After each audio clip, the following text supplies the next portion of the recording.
وإليه أنيب رب اشرح لي صدري ويسر لي أمري واحلل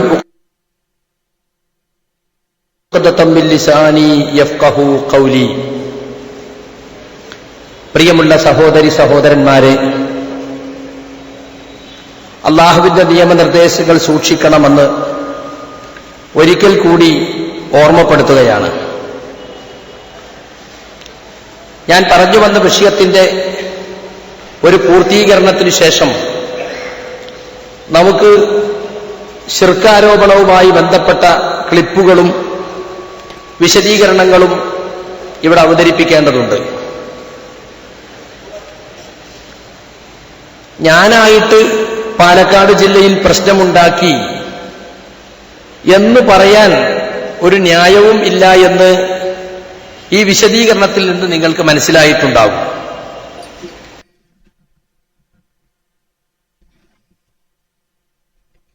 ഞാൻ വിശദീകരിക്കാൻ ഇറങ്ങിയത് മഞ്ചേരിയിൽ ആദ്യമായി വിശദീകരിച്ചത്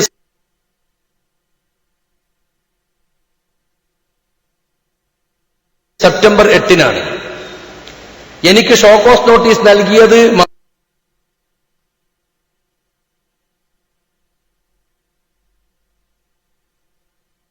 മാർച്ച് 20-നാണ്. അപ്പൊ എത്ര മാസം കഴിഞ്ഞിട്ടാണ് ഞാൻ ഇറങ്ങുന്നത്?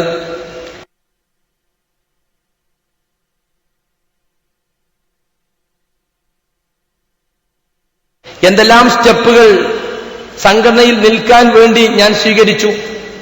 പരമാവധി അഡ്ജസ്റ്റ് ചെയ്ത് സംഘടനയിൽ നിൽക്കാൻ വേണ്ടി ഒപ്പിടേണ്ടിടത്ത്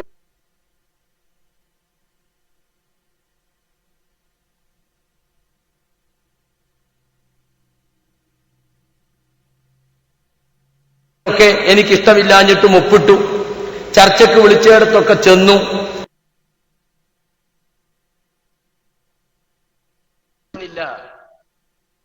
അതുകൊണ്ടാണ് അദ്ദേഹത്തെ പുറത്താക്കിയത്.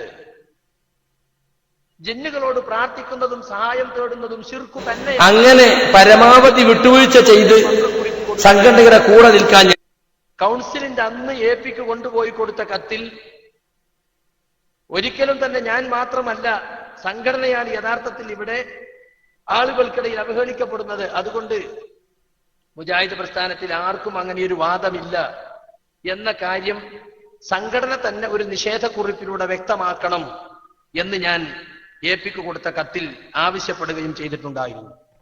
പക്ഷെ അതുണ്ടായില്ല. അങ്ങനെ പത്രങ്ങളിൽ വന്നു, മുഖാമുഖങ്ങൾ നടന്നു. എന്നെക്കുറിച്ച് വീണ്ടും ഈ കൗൺസിൽ കഴിഞ്ഞതിന് ശേഷവും ഇവർ വിശദീകരണം തുടരാൻ തന്നെ തീരുമാനിച്ചു. എല്ലായിടത്തും വിശദീകരിക്കാൻ തീരുമാനിച്ചു. മാത്രമല്ല, കൗൺസിലിൽ വെച്ച് എനിക്കെതിരുള്ള കുറ്റപത്രം വായിച്ചു കേൾപ്പിച്ച ശേഷം അത് തക്ബീർ ചൊല്ലി പാസാക്കി, ഒരു ചർച്ചയും അനുവദിക്കാതെ 1.5 മണിക്കൂർ ഇത് വായിച്ചു കഴിഞ്ഞപ്പോ വായനയിലിടയിൽ തന്നെ ഒരാൾ ചോദിച്ചു, ജക്കരിയ സലാഹി കാസർഗോഡ് ഹദീസ് സെമിനാറിൽ ശിർക്കൻ വാദങ്ങൾ പറഞ്ഞു എന്നാണല്ലോ നിങ്ങൾ ഇപ്പോൾ വായിച്ചത്. അതിൽ നേരിട്ട് പങ്കെടുത്ത ആളാണ് ഞാൻ. അദ്ദേഹം അങ്ങനെ പറഞ്ഞിട്ടില്ല. ഇടയിൽ തന്നെ നിർത്തിയിട്ട് ആളുകൾ ചോദിച്ചു. അപ്പോ സദസ്സിലുള്ള ചില ആളുകൾ ഇടപെട്ട് ഇരിക്കട അവിടെ ആരാണ് ബഹളായി. അങ്ങനെ വരുമ്പോ യഥാർത്ഥത്തിൽ പ്രസീഡിയമാണ് നിയന്ത്രിക്കേണ്ടത്. പക്ഷേ തയ്യാറാക്കി കൊണ്ടുവന്ന ആളുകൾ അവിടെ ഉണ്ടായിരുന്നു.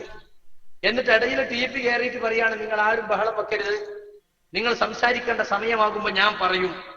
മുമ്പ് ചില ആളുകളോട് സംസാരിക്കാൻ ഏൽപ്പിച്ചിട്ടില്ല. നിങ്ങൾ സംസാരിക്കേണ്ട സമയമാകുമ്പോ ഞാൻ പറയും, അപ്പൊ സംസാരിച്ചാൽ മതി.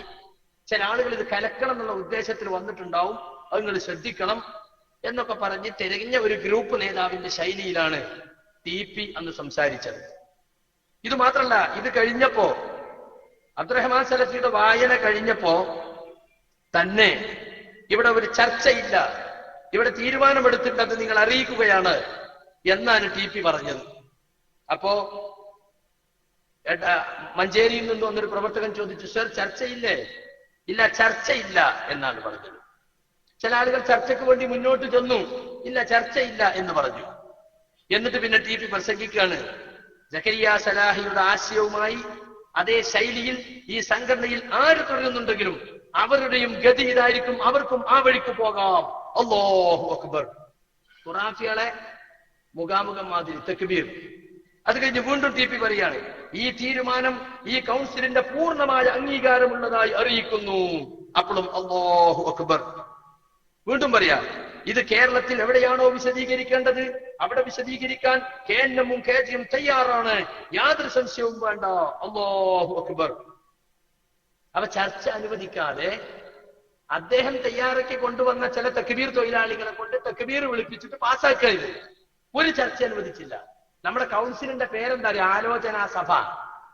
ആലോചിക്കാനുള്ള സഭയാണ്. ഒരു കോക്കസ് ആലോചിച്ചു വന്നിട്ട് അവർ പറയുന്നത് എല്ലാവരും കേൾക്കല്ല. വാസ്തവത്തിൽ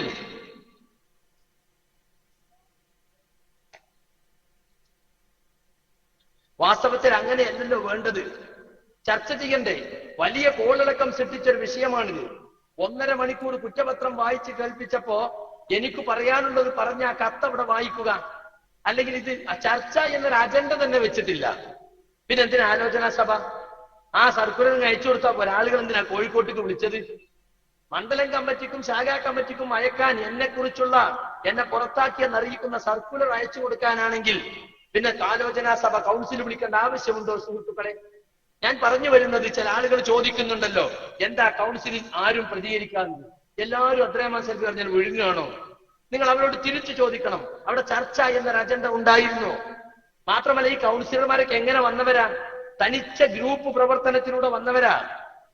KNMന്റെ കഴിഞ്ഞ ഇലക്ഷൻ എന്ന് പറഞ്ഞ ഇലക്ഷൻ വിജ്ഞാപനത്തിൽ തന്നെ പറയുന്നുണ്ട്, 40 വയസ്സിൽ താഴെയുള്ള ഒരാളും ISMലോ MSMലോ ഒക്കെ ഉള്ള ആരും തന്നെ KNMന്റെ യൂണിറ്റ് എക്സിക്യൂട്ടീവിൽ പോലും വരാൻ പാടില്ല. യൂണിറ്റ് എക്സിക്യൂട്ടീവിൽ വന്നാലേ KNM ഭരണഘടന അനുസരിച്ച് മേഖലയിലെത്തുള്ളൂ, മേഖലയിൽ ജില്ലയിലെത്തുള്ളൂ. KNM ഭരണഘടനയിൽ 18 വയസ്സുള്ള ആർക്ക് മെമ്പർഷിപ്പ് കൊടുക്കണം എന്നാണ്. എന്തിനാണ് കൊണ്ടുവന്നത്? 40 വയസ്സിന് താഴെയുള്ള ആളുകൾ കൂടുതൽ പഠിക്കുകയും മൻഹജ് അനുസരിച്ച് കാര്യങ്ങൾ കൈകാര്യം ചെയ്യുകയും ജീവിതത്തിൽ മാറ്റം ഉണ്ടാക്കുക ചെയ്ത ഈ 10 കൊല്ലം അങ്ങനെയുള്ള അവരൊന്നും ഇതിലേക്ക് വരണ്ട എന്ന് തീരുമാനിച്ചു. എന്നിട്ടോ പല സ്ഥലത്തും തെരഞ്ഞെടുപ്പ് നടക്കുമ്പോ ആ 40 വയസ്സ് താഴെ മാറിയിരുന്നാണ് അവരെ മാറ്റി ഇരുത്തിയിട്ടാ തെരഞ്ഞെടുപ്പ്. ഈ ഗ്രൂപ്പ് മീറ്റിംഗിൽ പങ്കെടുത്ത ആളുകൾ 50ഓളം ആള് പങ്കെടുത്ത ഗ്രൂപ്പ് മീറ്റിംഗ് ഉണ്ടായല്ലോ. മലപ്പുറം ഈസ്റ്റ്, കോഴിക്കോട് സൗത്ത്, അതുപോലെ തന്നെ എറണാകുളം, കണ്ണൂര്, കാസർഗോഡ്, ഈ സ്ഥലങ്ങളിലൊക്കെ ഈ പറഞ്ഞ ഈ ക്ലോസ് ഉണ്ടല്ലോ, 40 വയസ്സ് താഴെയുള്ളവരെ KNM എക്സിക്യൂട്ടീവ് വരാൻ പാടില്ല എന്ന ക്ലോസ് കൃത്യമായി നടപ്പിലാക്കി. അതേ സമയത്ത് അവർക്ക് ഗുണം കിട്ടുമെന്ന് തോന്നിയിടത്തൊക്കെ എന്ത് ചെയ്തു? 40 വയസ്സ് താഴെയുള്ളവർക്ക് മെമ്പർഷിപ്പ് കൊടുത്തു. ഇപ്പൊ സുൽഫീഖർ അലി ISMന്റെ സംസ്ഥാന വൈസ് പ്രസിഡന്റ് ആയിരിക്കെ തന്നെ KNMന്റെ സെക്രട്ടറി ആയി. അതവർക്ക് വേണ്ടപ്പെട്ട ആളാണ്, അക്കലാനിയത്തിനെ സപ്പോർട്ട് ചെയ്യുന്ന ആളാണ് കേട്ടോ. അപ്പൊ അവർക്ക് ഉദ്ദേശിച്ച സ്ഥലങ്ങളിലൊക്കെ ആ ക്ലോസ് വേണ്ടതുപോലെ നടപ്പിലാക്കി. അല്ലാത്ത സ്ഥലത്ത് ആ ക്ലോസ് പിന്തിച്ചു. അവസാനം ഒരാൾ കോടതിയിൽ പോയി, KNM ഭരണഘടന അനുസരിച്ച് ഇങ്ങനെ ഒരു ക്ലോസ് വെക്കാൻ പാടില്ലല്ലോ, 18 വയസ്സായി അവർക്ക് മെമ്പർഷിപ്പ് കൊടുക്കണം എന്നുള്ള ഭരണഘടന. അപ്പൊ കൊടുത്ത മറുപടി എന്താണെന്നറിയങ്ങള്? അതാണ് ഞെട്ടിപ്പിക്കുന്ന മറുപടി. യുവാക്കൾ കൂടുതൽ വന്ന് തീവ്രവാദ ലോബി സംഘടന പിടിച്ചെടുക്കുമെന്ന് ഭയക്കുന്നത് കൊണ്ടാണ് ഞങ്ങൾ അങ്ങനെ കൊടുത്തത്. സുബ്ഹാനല്ലാഹ്. ആരെപ്പറ്റിയായി പറഞ്ഞത്? കൂടെയുള്ള ISMനെ പറ്റിയായി പറഞ്ഞത്. തീവ്രവാദത്തിനെതിരിൽ, ഭീകരവാദത്തിനെതിരിൽ കേരളത്തിൽ അങ്ങോളം ഇങ്ങോളം മറ്റു പലരുടെയും ആട്ടും തുപ്പും കേണ്ട് ക്യാമ്പയിൻ നടത്തി യുവാക്കളെ ബോധവൽക്കരിക്കുന്ന ഒരു സംഘത്തെ പറ്റി ആ സംഘത്തിന്റെ ഉത്തരവാദപ്പെട്ടവർ കോടതിയിൽ കൊടുത്ത സത്യവാങ്മൂലമാണത്. ഇതൊക്കെ നിങ്ങൾ അറിയോ? ഇതൊന്നും ആരും അറിയില്ല. 8ലധികം കേസുകൾ കോടതിയിൽ വന്നില്ലേ? ചുങ്കത്രയിൽ കുറെ കുട്ടികൾക്ക് മെമ്പർഷിപ്പിന് എടുത്തു. ജിന്നിന്റെ ആളാണ് മെമ്പർഷിപ്പ് വേണ്ട. പ്രശ്നം കോടതിയിൽ തിന്നും കേസാണ്. എനിക്ക് മെമ്പർഷിപ്പ് നിഷേധിച്ചു. ഞാൻ പോയി വിശദീകരണം കൊടുത്തിട്ട് എനിക്ക് മെമ്പർഷിപ്പ് വന്നത്. കഴിഞ്ഞ 30 കൊല്ലമായി പ്രസ്ഥാനത്തിലുള്ള, ഒരു ദിവസം പോയി പ്രസ്ഥാനത്ത് വിട്ടു നിന്നിട്ടില്ലാത്ത, 25 കൊല്ലമായി പ്രസംഗിക്കുകയും എഴുതുകയും പ്രബോധന രംഗത്തുനിന്ന് ഞാൻ എന്നാൽ കഴിയുന്ന സേവനം അനുഷ്ഠിക്കുകയും ചെയ്യുന്ന എന്നെ മാറ്റി നിർത്തിയില്ലവരെ, മെമ്പർഷിപ്പ് നിഷേധിച്ചില്ല എനിക്ക്. അങ്ങനെ സുഹൃത്തുക്കളെ, തികച്ചും വോട്ടെടുപ്പും തോൽപ്പിക്കലും അങ്ങനെ ഗ്രൂപ്പ് രൂപത്തിൽ തന്നെ തെരഞ്ഞെടുത്ത കൗൺസിലാണ്. അപ്പൊ പിന്നെ പ്രതികരിക്കുമോ? അങ്ങനെ വന്ന എക്സിക്യൂട്ടീവാണ്. എക്സിക്യൂട്ടീവ് തെരഞ്ഞെടുപ്പ് എന്താ ഉണ്ടായത്? പാനലുകൾ വന്നു. ആദ്യം പ്രസിഡന്റിനെയും സെക്രട്ടറിയും പിന്നെ പാനലിലല്ലാതെ ഐക്യകണ്ഠേന തെരഞ്ഞെടുത്തു. പിന്നെ 2 പാനൽ വന്നപ്പോ വോട്ടെടുപ്പും അങ്ങോട്ടും ഇങ്ങോട്ടും വെല്ലുവിളിയും പ്രശ്നങ്ങളും ഉണ്ടാകുമെന്ന് കണ്ടപ്പോ മറ്റ് പാനലുകളൊക്കെ പിൻവലിച്ചു. അപ്പൊ അബ്ദുറഹ്മാൻ സലഫി കൊണ്ടുവന്ന പക്ക ഗ്രൂപ്പ് പാനൽ പാസ്സായി. അത് അവതരിപ്പിച്ചതാരാ? ഉണ്ണിൻകുട്ടി മൗലവി. പിന്താങ്ങിയതാരാ? MM മദനി. അതേ സമയത്ത് ജില്ലയിലും മേഖലയിലൊക്കെ എന്താ? പാനൽ അവതരിപ്പിക്കുന്ന ആളും പിന്താങ്ങുന്ന ആളും ആ പാനലിൽ ഉണ്ടായിരിക്കാൻ പാടില്ല എന്നാ. എന്നാ ഉണ്ണിൻകുട്ടി മൗലവി ആ പാനലിലുണ്ട്, മെമ്മദരി ഉണ്ട്. അപ്പൊ അവിടെ എത്തിയപ്പോ അത് മാറ്റി. അങ്ങനെ ഒരു ഗ്രൂപ്പ് അവരെ സ്വന്തം താല്പര്യങ്ങൾക്ക് വേണ്ടി തയ്യാറാക്കി കൊണ്ടുവന്ന തെരഞ്ഞെടുപ്പ് വിജ്ഞാപനവും മാത്രമല്ല അധികാരമുള്ള കയ്യിലാണല്ലോ, അത് കൽപ്പിച്ചു കൂട്ടി. നമ്മ എത്ര പരാതി കൊടുത്താലും സ്വീകരിക്കൂല. കണ്ണൂർ ജില്ലയിലൊക്കെ എത്ര പരാതി കൊടുത്താലും ഒന്നും സ്വീകരിച്ചില്ല. അവർക്ക് ഇഷ്ടമുള്ള പരാതി മാത്രം സ്വീകരിക്കും. അങ്ങനെ പ്രൊഫസർ അബ്ദു എന്ന് പറയുന്ന പക്കാ ഗ്രൂപ്പ് നേതാവിനെ വെച്ച് അബ്ദുറഹ്മാൻ സലഫി ശരിക്കും കളിച്ചു. അങ്ങനെ തികച്ചും ഒരു പ്രതികരണ ശേഷി ഇല്ലാത്ത ഒരു എക്സിക്യൂട്ടീവും പ്രതികരണ ശേഷി ഇല്ലാത്ത ഒരു കൗൺസിലുമാണ് അവിടെ വന്നത്. ഞാനിത് പറയുന്നത് ഈ ജില്ലയിലെ ഉത്തരവാദപ്പെട്ട ചില ആളുകൾ പറഞ്ഞു, എന്താ സക്കരിയ സലാഹിനെ പുറത്താക്കി എന്ന് പറഞ്ഞിട്ട് ആകെ 2 ആളല്ലേ എതിർത്തിട്ടുള്ളൂ. നിങ്ങൾ നോക്കണം, വാസ്തവത്തിൽ അതാണോ സംഭവം? അങ്ങനെയാണോ സംഭവം? അങ്ങനെ ഈ ഒരു പ്രതികരണ ശേഷി ഇല്ലാത്ത കമ്മിറ്റി എങ്ങനെ വന്നു എന്നത് ആളുകൾക്ക് അറിയാത്തത് കൊണ്ടാണ് ഞാനത് അല്പം വിശദീകരിച്ചത്. കാരണം പലരും തെറ്റിദ്ധരിച്ചിട്ടുള്ളത് അങ്ങനെയാണ്, ആരും എന്തേ എതിർക്കാതിരുന്നത്. അങ്ങനെയുള്ള ഒരു കമ്മിറ്റിയെ താഴെ തലം മുതൽ തന്നെ ഗ്രൂപ്പ് അടിസ്ഥാനത്തിൽ വോട്ടെടുപ്പും തെരഞ്ഞെടുപ്പും ബഹളവും ഒക്കെ ഉണ്ടാക്കി മുജാഹിദ് പ്രസ്ഥാനത്തിന്റെ ചരിത്രത്തിൽ ഇല്ലാത്ത കോക്കസ് പ്രവർത്തനം നടന്ന ഒരു തെരഞ്ഞെടുപ്പായിരുന്നു അവിടെ നടന്നത്. അതുകൊണ്ടാണ് പല ആളുകളും പ്രതികരിക്കാൻ കൂട്ടാക്കാതിരുന്നത്. മാത്രമല്ല, ഈ എക്സിക്യൂട്ടീവിലും കൗൺസിലും ഒക്കെ ഉള്ള ആളുകളിൽ പലതരം ആളുകൾ ഉണ്ടാവും. ഒന്ന്, ഭൂരിഭാഗവും ഗ്രൂപ്പ് ആനുകൂല്യത്തിൽ വന്നവർ. പിന്നെ ചില സ്ഥലത്തൊക്കെ ഗ്രൂപ്പിന്റെ ആളല്ലെങ്കിലും ഒഴിവാക്കാൻ പറ്റാത്ത ചില ആളുകൾ ഉണ്ടാവും. അവിടെയുള്ള പ്രധാനപ്പെട്ട ആളുകളായിരിക്കും. അവർ പക്ഷെ ഒരു ഗ്രൂപ്പിലും ഉണ്ടാവില്ല, ഒന്നിലും ഉണ്ടാവില്ല. പക്ഷെ അവർ വിഷയം പഠിക്കുകയോ അല്ലെങ്കിൽ ഈ നടക്കുന്ന സംഭവങ്ങൾ മനസ്സിലാക്കുകയോ ചെയ്യാത്ത ആളുകൾ, ചില പ്രമുഖരായ ആളുകൾ അങ്ങനെയുണ്ട്. അവരോട് ഇവർ ഈ ഗ്രൂപ്പുകളിൽ ഒന്നും പറയില്ല. ഇവർ തയ്യാറാക്കിയ തിരക്കഥ അനുസരിച്ച് എന്തെങ്കിലും യോഗത്തിന് വരുമ്പോ പറയും, അത് അവരങ്ങനെ തന്നെ ഉൾക്കൊള്ളും. AP DP ഒക്കെ എന്താ പറയുന്നു അതിന്റെ കൂടെ നിൽക്കും. പിന്നെ ചില ആളുകളുണ്ട്, അവർക്ക് ഗ്രൂപ്പും കളിയും ഒക്കെ അറിയാം, പക്ഷേ ഒരു യുദ്ധത്തിന് നിൽക്കൂല. ഞാനായിട്ട് ഇപ്പൊ ഒരു പ്രശ്നം വേണ്ട, ഞാനൊന്നും പറയില്ല എന്നിട്ട് തലയും താത്തിയിരിക്കുന്ന ചില ആളുകൾ. വേറെ ചില ആളുകളുണ്ട്, ഈ കളിക്കുന്നതൊക്കെ കളിയാണെന്നറിയാൻ പ്രതികരിക്കണമെന്ന് മനസ്സിലുണ്ട്. പക്ഷെ AP TP ഒക്കെ അവിടെ മുമ്പിലിരിക്കുമ്പോ അവർ നേതൃത്വത്തോടുള്ള ഒരു ബഹുമാനം എന്ന നിലയ്ക്ക് നമ്മൾ എങ്ങനെ പ്രതികരിക്കും എന്ന്. കാരണം അങ്ങനെ പ്രതികരണ ശേഷി ഇല്ലാത്തവരെ എടുത്തിട്ടുള്ളൂ. അങ്ങേയറ്റം ബഹുമാനത്തിന്റെ പേരിൽ ഒന്നും മറുത്തു പറയാത്ത ആളുകളെ. ഇങ്ങനത്തെ ഒരു കമ്മിറ്റി ആയതുകൊണ്ടാണ് പ്രതികരിക്കാത്തത്. സുഹൃത്തുക്കളെ, ഞാൻ നേരത്തെ പറഞ്ഞ നാൾ വഴി നിങ്ങളെ മനസ്സിലുണ്ടായിരിക്കണം. നീ നാളെ സക്കരിയ സലാഹി പാലക്കാടിൽ പ്രസിഡന്റ് ആക്കി എന്ന് പറയരുത്. സക്കരിയ സലാഹിയെ സംബന്ധിച്ച് ജില്ലാ മീറ്റിങ്ങുകളിലും മേഖലാ മീറ്റിങ്ങുകളിലും സമ്മേളന മീറ്റിങ്ങുകളിലും പലപ്പോഴായി ഞാൻ ഏറെ ബഹുമാനിച്ചിരുന്ന ഉണ്ണിൻകുട്ടി മൗലവി പലപ്പോഴായി ആളുകളെ പറഞ്ഞു തെറ്റിദ്ധരിപ്പിച്ചു. ഞാൻ ശിർക്കിലേക്ക് പോയി എന്ന് ഒളിഞ്ഞും തെളിഞ്ഞും പ്രചരിപ്പിച്ച്. പിന്നെ ഞാൻ എന്താ ചെയ്യാ? ഞാൻ എന്ത് ചെയ്യാ? നിങ്ങൾ പറയൂ. എന്നെ കുറിച്ച് ഇങ്ങനെ പ്രചരിപ്പിച്ച് എനിക്ക് എല്ലാവരുടെ അടുത്തും പോയിട്ട് വിശദീകരിക്കാൻ പറ്റുമോ? മൗലവിക്ക് വേണമെങ്കിൽ ഫോൺ ചെയ്യാം, ഞാനാണ് വരുന്നുണ്ട്, അവിടെ മീറ്റിംഗ് വിളിക്കുകയും ആളുകളോട് പറഞ്ഞു കൊടുക്കുക. എനിക്ക് അങ്ങനെ മീറ്റിംഗ് വിളിക്കാൻ പറ്റുമോ? എനിക്ക് ആളുകളോട് പറയാൻ പറ്റുമോ ഞാൻ ശിർക്കിലേക്ക് പോയി എന്നും ഞാൻ അച്ചടക്കം ലംഘിച്ചുവെന്നും ഞാൻ നേതാക്കളെ ധിക്കരിച്ചുവെന്നും ഒക്കെ പേർത്തും ഈ പ്രായം ചെന്ന പണ്ഡിതന്മാരെ, വയോധികന്മാരായ പണ്ഡിതന്മാരെ ഞാൻ വെറുതെ ബുദ്ധിമുട്ടിക്കുകയാണെന്നുമൊക്കെ പ്രയോഗങ്ങളിലൂടെ പ്രചരിപ്പിച്ചപ്പോഴാണ് എനിക്ക് വിശദീകരിക്കേണ്ടി വന്നത്. ഞാനായിട്ട് പുതിയൊരു വിശദീകരണം തുടങ്ങിയതോ ഞാനായിട്ടൊരു പ്രശ്നം ഉണ്ടാക്കിയതോ അല്ല. ഇങ്ങനെ ഒരാളെ കുറിച്ച് ചെയ്താൽ അയാൾക്ക് പിന്നെ എന്ത് ചെയ്യാൻ പറ്റും? എന്റെ പ്രബന്ധത്തിൽ അന്ധവിശ്വാസമുണ്ടെന്ന് മൗലവി പ്രചരിപ്പിക്കുകയാണ്. അപ്പൊ ആളുകൾ എന്നോട് ചോദിക്കും, നിങ്ങളെ പ്രബന്ധത്തിൽ അന്ധവിശ്വാസം ഉണ്ടെന്നാണ് കേൾക്കുന്നത്. നിങ്ങളെ പ്രബന്ധത്തിൽ അടിച്ചിറക്കണം എന്ന് പറയുന്നുണ്ട് കേട്ടു. നിങ്ങളെ പ്രബന്ധത്തിൽ ക്ലിനിക്ക് തുടങ്ങണം, റുഖ്യ നടത്താൻ എന്ന് പറഞ്ഞു കേട്ടു. അപ്പൊ ഞാൻ പറയുന്നത്, നിങ്ങൾ വായിച്ചു നോക്കി, ഇതിൽ എന്താ ഉള്ളത്? പച്ച മലയാളത്തിൽ എഴുതിയതാണല്ലോ. പിന്നെ അതിന്റെ ഹെഡിങ് എന്റെ മൂപ്പർക്ക് ദഹിച്ചില്ല. ഇപ്പൊ KJ ഇറക്കിയ ബുക്കിന്റെ പേരെന്താ?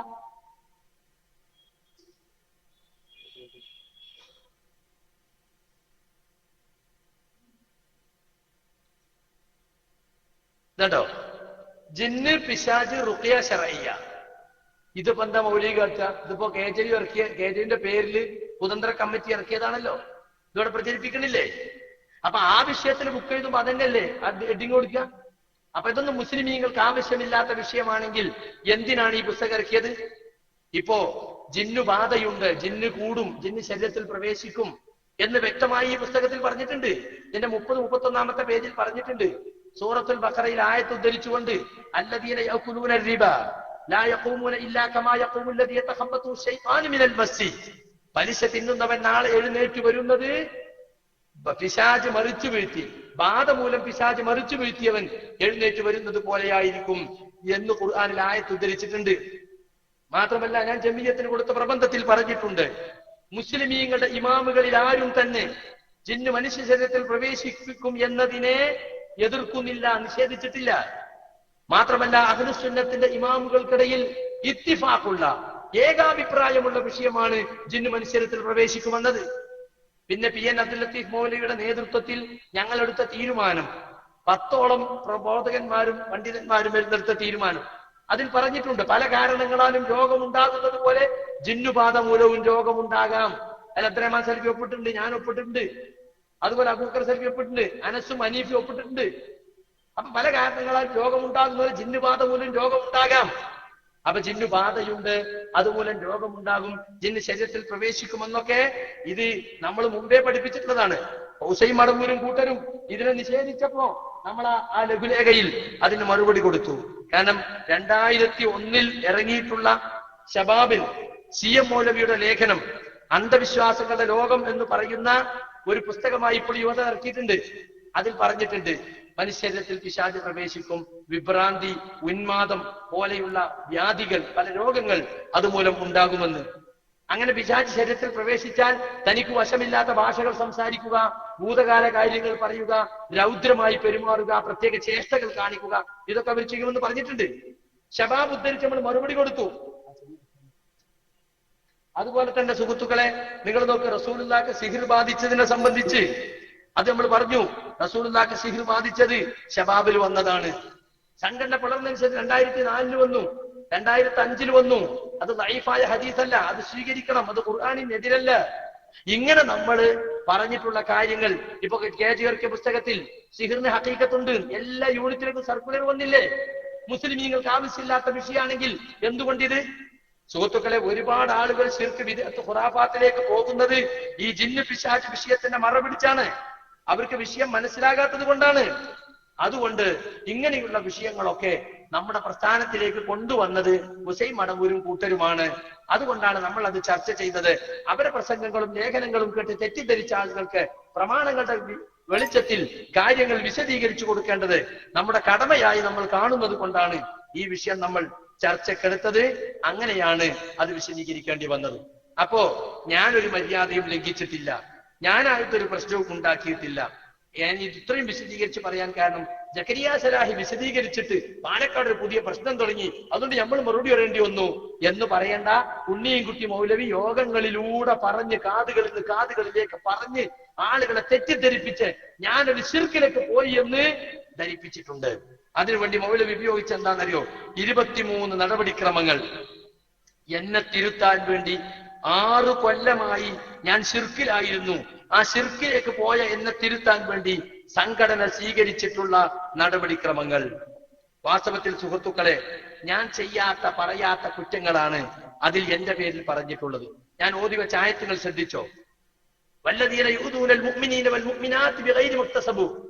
ചെയ്യാത്ത കുറ്റങ്ങളുടെ പേരിൽ മുഅ്മിനുകളായ പുരുഷന്മാരെയും സ്ത്രീകളെയും ദ്രോഹിക്കുന്നവർ. വഖദ് ഇഹ്തമലൂ ബുഹ്താനം വ ഇസ്മൻ മുബീന. അവർ വ്യക്തമായ കുറ്റവും അതുപോലെ തന്നെ അപരാധവുമാണ് പേറിയിട്ടുള്ളത്. അപ്പൊ അക്രമമാണത്, അപരാധമാണത്. ഞാൻ ചെയ്യാത്ത കുറ്റം എന്റെ മേൽ അടിച്ചേൽപ്പിച്ചത്. അബ്ദുറഹ്മാൻ സലഫി വായിച്ചു കേൾപ്പിക്കുന്ന ആ കുറ്റപത്രത്തിലുള്ള ഒന്നാമത്തെ കാര്യം എന്താ?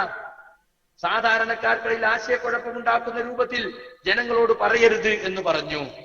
അതെന്നോട് മാത്രമാണ് പറഞ്ഞത്? അല്ലല്ലോ, അത് മൊത്തത്തിൽ മുജാഹിദ് പ്രവർത്തകരോടും ദായിമാരോടുള്ള നിർദ്ദേശമാണ്. ഞങ്ങളെ പ്രത്യേകം വിളിച്ച് പ്രസംഗിക്കരുത് എന്ന് പറഞ്ഞു. ശരി, ഞങ്ങൾ പ്രസംഗിച്ചിട്ടില്ലല്ലോ. കുറ്റപത്രത്തിൽ ഒന്നാമത്തെ വിഷയം അതാ. അപ്പൊ അത് എന്റെ മാത്രം കുറ്റപത്രത്തിലുള്ള ഒരു വിഷയമല്ല, എല്ലാവർക്കും ബാധകമായ ഒരു സംഗതിയാണ്. പിന്നെ ആ ഉപദേശം നമ്മൾ സ്വീകരിച്ചിട്ടില്ലെങ്കിൽ കുറ്റമായി പറയാം. പ്രസംഗിക്കരുത് എന്ന് പറഞ്ഞ കാലയളവിൽ ഞാൻ പ്രസംഗിച്ചിട്ടില്ല. പിന്നെ നമ്മൾ ഇനി മറുപടി കൊടുക്കാമെന്ന് നമ്മൾ ഒന്നിച്ച് തീരുമാനിച്ചപ്പോഴേ ഞാൻ പ്രസംഗിച്ചിട്ടുള്ളൂ. അതിനിടയിൽ ഞാൻ പ്രസംഗിച്ച് തെളിയിക്കാൻ ഇവർക്ക് കഴിയില്ല. വെറുതെ ആരോപണങ്ങളുടെ പുകമറ സൃഷ്ടിക്കുകയല്ലാതെ ഞാൻ പ്രസംഗിച്ചിട്ടില്ല. എന്നെയും മുജാഹിദ് ബാലുശ്ശേരിയെയും ഇരുവേറ്റിയെയും ജാമിയ സലഫിയിൽ വിളിച്ചു വരുത്തി ഉപദേശം നൽകി. ഞങ്ങൾ മാത്രാണോ? ജമീല ടീച്ചറെ വിളിച്ചിട്ടില്ലേ? KB അബ്ദുൽ ലത്തീഫിനെ വിളിച്ചു എന്നാ ഞങ്ങളോട് പറഞ്ഞത്. ഹദീസ് നിഷേധം പച്ചക്ക് പ്രസംഗിക്കുന്ന സിഹ്ർബാദിയും ജിന്നുബാദിയൊക്കെ പരസ്യമായി നിഷേധിക്കുന്ന KV അബ്ദുൽ ലത്തീഫ് അൽ ജബീലത്തീറ്റ് അവരെന്താ നിങ്ങൾ വിളിക്കാത്ത? അവര് ഞങ്ങൾ വിളിക്കുന്നുണ്ട്, അവർക്കും താക്കീത് കൊടുക്കുന്നുണ്ട് എന്നാണ് അന്ന് പറഞ്ഞിരുന്നത്. അപ്പൊ അത് കള്ളമാണോ? അവരെ കാര്യം എന്താ കുറ്റപത്രത്തിൽ പറയാത്തത്? വാസ്തവത്തിൽ 2002 മുതൽ KNM ഈ വിഷയത്തിൽ സ്വീകരിച്ച നടപടിക്രമങ്ങളെ ലിസ്റ്റാണത്, അല്ലാതെ എന്റെ പേരിൽ കുറ്റപത്രമല്ല. ഇനി നിങ്ങൾ നോക്ക്, മൂന്നാമത് പറഞ്ഞത് എന്താ? KNM ISM MSM നേതാക്കളുടെ മുമ്പാകെ മുജാഹിദ് സെന്ററിൽ വിളിച്ചു വരുത്തി ശാസിച്ചു. എന്തിനാ ശാസിച്ചത് ഇപ്പോഴും അറിഞ്ഞൂടാ. കാരണം നിങ്ങളെ ശാസിക്കുകയാണ് എന്ന് പറഞ്ഞു ഒരു നേതാവ്. ഞങ്ങൾ സംസാരിക്കണേ, ഇവിടെ വാദപ്രതിവാദം ചർച്ച ഒന്നും വേണ്ട, നിങ്ങളെ ശാസിക്കുകയാണ്. അത് കഴിഞ്ഞിട്ട് പിറ്റേ ആഴ്ചത്തെ വിചിന്തനത്തിൽ ഈ ജിന്ന് സിഗർ വിഷയം പൊതു ചർച്ചയാക്കി ആളുകളെ വിളിച്ചു വരുത്തി ശാസിക്കുകയും മേലിൽ അവർ ആവർത്തിക്കുകയില്ലെന്ന് ഉറപ്പ് നൽകുകയും ചെയ്തിട്ടുണ്ട്. ഞങ്ങൾക്ക് മിണ്ടാൻ തന്നെ അവസരം ഉണ്ടായില്ല, പിന്നെ എങ്ങനെ ഉറപ്പ് കൊടുക്കല്? ഇതാണോ ശാസന? ഇതെനിക്ക് മാത്രം ബാധകമായതാ? അപ്പൊ സുഹൃത്തുക്കളെ, ഓരോ നമ്പർ കൂട്ടാൻ വേണ്ടി പറയാ. പിന്നെ നാലാമത്തെ എന്താ അറിയോ? കേരള സക്കരിയ സലാഹിയുടെ മേൽനോട്ടത്തിലുള്ള ഇസ്ലാഹ് മാസികയിൽ 2007 ഏപ്രിൽ മാസത്തിൽ രാത്രിയുടെ ഇരുളിൽ തപ്പിത്തടഞ്ഞു നീങ്ങുന്ന എന്ന് പറയുന്ന ഒരു വാചകം അബ്ദുൽ ജബ്ബാർ മൗലവി എഴുതിയിരുന്നു. അത് അങ്ങനെയുള്ള ശിർക്കൻ വാദം എഴുതി പ്രചരിപ്പിച്ചു. എന്താണ് ആ വാചകം ഇനിയുള്ള ചർച്ചകളിൽ വരുന്നത് കൊണ്ട് ഞാൻ വായിക്കാതിരിക്കാൻ. വാസ്തവത്തിൽ ഇസ്ലാഹ് മാസികയുടെ എഡിറ്റർ ഞാനല്ല, സബ് എഡിറ്റർ ഞാനല്ല, മാനേജർ ഞാനല്ല, അസിസ്റ്റന്റ് മാനേജർ ഞാനല്ല. പിന്നെ എന്റെ നേതൃത്വത്തിൽ എന്ന് പറയുന്നത് ഞാൻ അതിന്റെ പത്രാധിപ സമിതിയിലെ ഒരു അംഗം മാത്രമാണ്. പലപ്പോഴും അതിനുവേണ്ടി ആളുകളുടെ പണം ചോദിക്കാൻ എന്നോട് പലപ്പോഴും ചുമതലപ്പെടുത്താറുണ്ട് പത്രാധിപ സമിതി, പൈസ ഇല്ലാതെ ബുദ്ധിമുട്ടുമ്പോ. ഇതല്ലാതെ ഞാൻ എഴുതിച്ചതല്ല അത്. ഞാൻ ജബ്ബാർ മൗലവി ലേഖനം എഴുതുന്ന അറിയില്ല. എഴുതി കഴിഞ്ഞ് വിവാദമായ ശേഷമാണ് ഞാൻ അതെടുത്ത് വായിക്കുന്നത്. അന്ന് ലേഖനം പരിശോധിക്കുന്ന ആൾ ഞാനല്ല. വിവാദങ്ങൾ വന്നപ്പോ ലേഖനം പരിശോധിക്കാൻ KNM തന്നെ അബ്ദുൽ ഖാദർ കൊണ്ടോട്ടിയെ ചുമതലപ്പെടുത്തിയിരുന്നു. അദ്ദേഹം ആ ലേഖനം പരിശോധിച്ചത് അദ്ദേഹത്തിന് ശ്രദ്ധയിൽപ്പെടാത്തത് കൊണ്ടോ പെട്ടിട്ട് അദ്ദേഹത്തിന് പെട്ടെന്നത് ബോധ്യമാകാത്തുണ്ടോ എന്നറിയില്ല. അങ്ങനെയാണ് ആ ലേഖനം പുറത്തു വന്നത്. എന്തായിരുന്നാലും അത് ശിർക്കൻ വാദമാണെങ്കിൽ 2007 എഴുതിയിട്ട് 2012 അത് ശിർക്കാണെന്ന് തീരുമാനിക്കുന്നത്. 5 കൊല്ലം മുതൽ ന്യായീകരിച്ച് നടന്നു. ആരൊക്കെ ന്യായീകരിച്ചു? അനസ് ന്യായീകരിച്ചു, അനീഫ ന്യായീകരിച്ചു, നമ്മളെല്ലാം ന്യായീകരിച്ചു, അബ്ദുറഹ്മാൻ സലഫി അടക്കമുള്ളവർ ന്യായീകരിച്ചു. അതിന്റെ ക്ലിപ്പുകൾ ഇവിടെ കേൾക്കാം. അവരൊക്കെ ന്യായീകരിച്ചതുപോലെ അല്ലാതെ ഞാൻ അധികം ന്യായീകരിച്ചിട്ടില്ല. അത് ശിർക്കില്ല എന്ന് നമ്മൾ പറഞ്ഞു. 2007 ഏപ്രിൽ അത് എഴുതിയപ്പോ സലാം സുല്ലമി പറഞ്ഞു KNM ശിർക്കിലേക്ക് പോയി എന്ന് ഇസ്ലാഹ് മാസിക ഉദ്ധരിച്ചുകൊണ്ട്.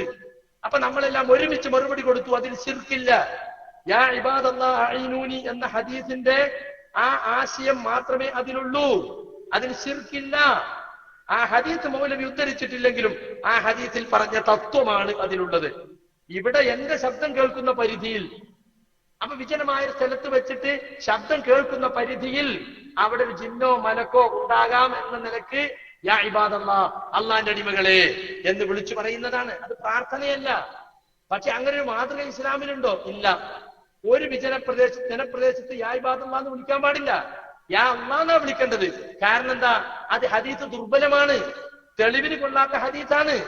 ഇത് നമ്മൾ പണ്ടേ പറഞ്ഞു വരുന്ന ഒരു കാര്യമാണ്. ഈ ലഈഫായ ഹദീസ് ചർച്ചക്ക് കൊണ്ടുവന്നത് ഞാനാണെന്നാണ് ഇവിടെ നമ്മുടെ ഉണ്ണിക്കുട്ടി മൗലവി പല യോഗത്തിലും പറഞ്ഞിട്ടുള്ളത്. വാറോല എന്നാ അദ്ദേഹം പറഞ്ഞിട്ടുള്ളത്. വാറോല എന്ന് പറഞ്ഞെങ്കിൽ സനദ് പോലും ഇല്ലാത്ത, ഒരു കിതാബുകളിൽ ഒന്നും കാണാത്ത അങ്ങനത്തെ വാറോല നിർത്തി കിതാബുകളിൽ കാണുന്ന ഹദീസാണ്. ഇൻഷാ അല്ലാഹ് ഞാൻ എന്റെ വിശദീകരണത്തിലേക്ക് വരുന്നുണ്ട്. അപ്പൊ നാലാമത്തെ എന്റെ കുറ്റപത്രത്തിലെ ഒരു നമ്പർ അബ്ദുൽ ജബ്ബാർ മൗലവി ലേഖനം എഴുതി, അത് എന്റെ പേരിൽ കുറ്റം. നോക്കണങ്ങള്, ഞാനാണോ ലേഖനം എഴുതിയത്? അല്ല.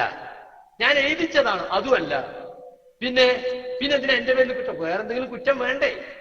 കുറ്റം 23 തേക്കണ്ടേ? അതിനുവേണ്ടി എഴുതിണ്ടാക്കിയതാ. പണ്ടൊരാളോട് കുതിരയെ വർണ്ണിക്കാൻ പറഞ്ഞപ്പോ കുറച്ച് വാക്കുകളിൽ വർണ്ണന കഴിഞ്ഞുപോയി, പിന്നെ കിട്ടുന്നില്ല. അപ്പൊ ഇയാൾ കുതിരനെ തെങ്ങുമ്പോ കൊണ്ടുപോയി കിട്ടി. എന്നിട്ട് തെങ്ങിനെ വർണ്ണിക്കാൻ തുടങ്ങി. അപ്പൊ വർണ്ണിക്കാൻ പറഞ്ഞാൽ എന്താണോ താൻ തെങ്ങിനെ വർണ്ണിക്കണേ? കുതിരയെ കെട്ടിയ തെങ്ങുമലല്ലേ എന്ന് പറഞ്ഞു. ഇതൊന്നും ആളുകൾക്ക് അറിഞ്ഞുകൂടെ സുഹൃത്തുക്കളെ. ഇപ്പൊ മുജാഹിദ് പ്രസ്ഥാനത്തിലെ ആളുകൾക്കിടയിൽ നടക്കുന്നത് കഥയറിയാതെ ആട്ടം കാണുക എന്ന് പറയലുണ്ട് മലയാളത്തില്. കഥകളി ഇങ്ങനെ കളിക്കുമ്പോ ആട്ടം കണ്ട് രസിക്കും. കഥകളിക്ക് പിന്നിലൊരു കഥയുണ്ടാവും. ആ കഥ അറിഞ്ഞവർക്ക് ആട്ടവും തുള്ളലും ഒക്കെ മനസ്സിലാകുള്ളൂ. എന്നതുപോലെ കഥയറിയാതെ ആട്ടം കാണുകയാണ് പല ആളുകളും. നാടൻ വർത്താനം പറയലുണ്ട്. അങ്ങാടിക്ക് ചെന്നപ്പോ ഭയങ്കര അടി നടക്കുന്നു. ചില ആളൊക്കെ അടിച്ചടിച്ച് കുഴങ്ങിയിട്ട് അപ്പുറത്തും ഇരിക്കുന്നുണ്ട്. സുഹൃത്തുക്കളെ, നമ്മുടെ 2 പ്രവർത്തകർ ഈ പരിപാടിയിൽ പങ്കെടുക്കാൻ വേണ്ടി വരുന്ന വഴിക്ക് ആക്സിഡന്റ് ആയി എന്ന് വരെ കിട്ടിയിട്ടുണ്ട്. അള്ളാഹു അവർക്ക് ശിഫ നൽകുമാറാകട്ടെ. ഒരു കണ്ണട വീണ് കിട്ടിയിട്ടുണ്ട്. സ്റ്റേജിന്റെ വലതുവശത്ത് ബന്ധപ്പെടുക. അപ്പോ അങ്ങാടിയിൽ ഒരു അടി നടക്കുകയാണ്. അങ്ങനെ അടിച്ചടിച്ച് ഒരാൾ ഇങ്ങനെ കുഴങ്ങിയിരിക്കുന്നുണ്ട്. അപ്പൊ പുതുതായിട്ട് അങ്ങാടിക്ക് ചെന്ന ഒരാൾ ചോദിച്ചു, എന്താ പ്രശ്നം എന്ന് വെച്ചു. അപ്പൊ അടി നടക്കുകയാണ്. നിങ്ങൾ എന്താ ഇവിടെ ഇരിക്കണേ? ഞാൻ അടിച്ചടിച്ച് കുഴങ്ങി. അപ്പൊ നീ തളർന്നിരുന്നതാണ്. അപ്പൊ എന്തിനാ അടി? അതൊന്നും എനിക്കറിയില്ല. അടി നടക്കണം. അപ്പൊ ഞാനും കയറി അടിച്ചു. ഈ ജാതി അപ്പൊ ചില ആളുകള് എന്തിനാ അടി നടക്കണെന്ന് അറിയില്ല. അടി നടക്കണം ഒലങ്ങ് കൂടെ തന്നെ, എന്നിട്ട് കുഴങ്ങി തന്നെ. എന്തിനാ അടി എന്ന് ചിന്തിച്ചിട്ടുകൂടി ഉണ്ടാവില്ല. ഈ രൂപത്തിലായി പോകരുത് മുജാഹിദ് പ്രവർത്തകർ. AP പറയും പോലെ ഒരു ആവറേജ് ബുദ്ധി നമുക്ക് വേണം. ആ ആവറേജ് ബുദ്ധി അനുസരിച്ച് എന്താ അവിടെ നടക്കുന്നത് എന്ന് അന്വേഷിക്കണം, പഠിക്കണം. അത് ഉണ്ണിയോട്ടിയോടി പറഞ്ഞല്ലേ ഉള്ളതന്നെ ആവും. അബ്ദുറഹ്മാൻ സലഫി പറഞ്ഞല്ലേ ഉള്ളതന്നെ ആവും. അവരൊക്കെ വലിയ വലിയ കൂട്ടരല്ലേ, നമ്മളെ ജമിയത്തുൽ ഉലമ എന്നൊക്കെ പറഞ്ഞ വലിയ കൂട്ടരല്ലേ, അവർക്ക് എങ്ങനെ തെറ്റുപറ്റോ? ഇതന്നെയല്ലേ ഇപ്പൊ ഖുറാഫികളും പറയണത് അല്ലേ? ഖുറാഫികൾ EK മഹാപണ്ഡിതനല്ലേ, കണ്ണിയത്ത് മഹാപണ്ഡിതനല്ലേ, അവർക്ക് നമ്മളെ ശിർക്ക് കൊണ്ടുപോകോ? സമസ്ത കേരള ജമിയത്ത് ഉലമ എന്ന വലിയ മഹാപണ്ഡിത സംഘടനയല്ലേ എന്നാണ്. അതന്നെയാണ് ഇപ്പൊ ഇവരും വളർത്തിക്കൊണ്ടുവരാൻ ശ്രമിക്കുന്നത്. നമ്മുടെ പണ്ഡിത സംഘടന ഒരിക്കലും തന്നെ ഇപ്പൊ മടവൂരികൾ പിരിഞ്ഞ സമയത്ത് ഈ KJU തീരുമാനം നിങ്ങൾ അംഗീകരിക്കണം. ഇനി നിങ്ങളോട് പടച്ചവൻ ചോദിച്ചാൽ നിങ്ങൾ പറഞ്ഞേക്കൂ, ഈ പണ്ഡിതന്മാര് ഞങ്ങൾക്ക് പറഞ്ഞു തന്നതാണ്. അങ്ങനെ പണ്ഡിതന്മാരെ തലയിലേക്ക് ഇട്ടോളി എന്ന് വരുന്ന രൂപത്തിൽ മൂപ്പർ സംസാരിച്ചു DP. അന്ന് നമ്മള് മടവൂരികളെ ഉയർത്തി കാണിച്ചു. കണ്ടോ, പച്ച തെക്ലീദിലേക്ക് അയാൾ കൊണ്ടുപോണത്. ആരാ അയാള്? മടവൂരികൾ മധ്യസ്ഥന്മാർക്ക് കൊടുത്ത പാനലിലെ വൈസ് പ്രസിഡന്റാ. AV അബ്ദുറഹ്മാനാജി കഴിഞ്ഞ അടുത്ത വൈസ് പ്രസിഡന്റായിരുന്നു ആര്? TP. മധ്യസ്ഥനായിട്ട് ചുളുവില് പ്രസിഡന്റ് സ്ഥാനം കിട്ടിയതാ. എന്നാൽ അയാളെ നമ്മളെ പേരിൽ ചാർജ് 10 കൊല്ലം നമ്മളിപ്പോ നിന്നിട്ട് ഒരു മാറ്റം ആൾക്കുണ്ടായിട്ടില്ല. ഇനി കുട്ടിവല്ലെ പോലെ തന്നെ ഒരു മാറ്റമല്ല. നിങ്ങൾ ആലോചിച്ച് നോക്കി. അപ്പോ സ്വാഭാവികമായും എന്താ സംഭവിച്ചത്? TP അത് പ്രസംഗിച്ചപ്പോ നമ്മൾ ആ ക്ലിപ്പിന് മറുപടി പറഞ്ഞത് എന്താ? അങ്ങനെ TP പറഞ്ഞത് കൊണ്ടുള്ള ഉദ്ദേശം ജമിയത്ത് ഉലമ എന്തു പറഞ്ഞാലും മുണങ്ങണമെന്നല്ല.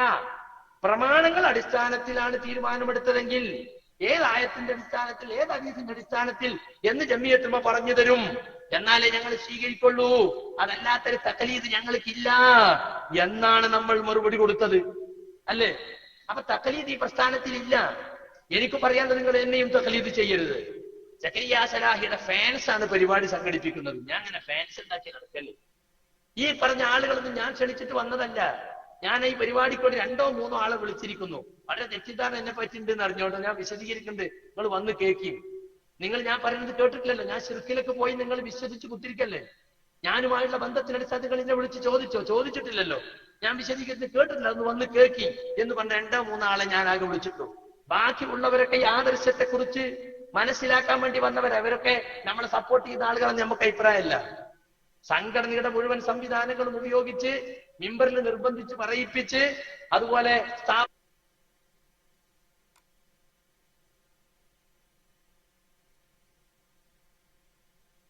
കുറിച്ച് മനസ്സിലാക്കാൻ വേണ്ടി വന്നവരവരൊക്കെ നമ്മളെ സപ്പോർട്ട് ചെയ്ത ആളുകളെന്ന് നമുക്ക് അഭിപ്രായമല്ല. സംഘടനയുടെ മുഴുവൻ സംവിധാനങ്ങളും ഉപയോഗിച്ച് മിമ്പറിൽ നിർബന്ധിച്ച് പറയിപ്പിച്ച് അതുപോലെ സ്ഥാപനങ്ങളിലെ ആളുകളെ നിർബന്ധിച്ച് കൊണ്ടുപോയിട്ട് പോലും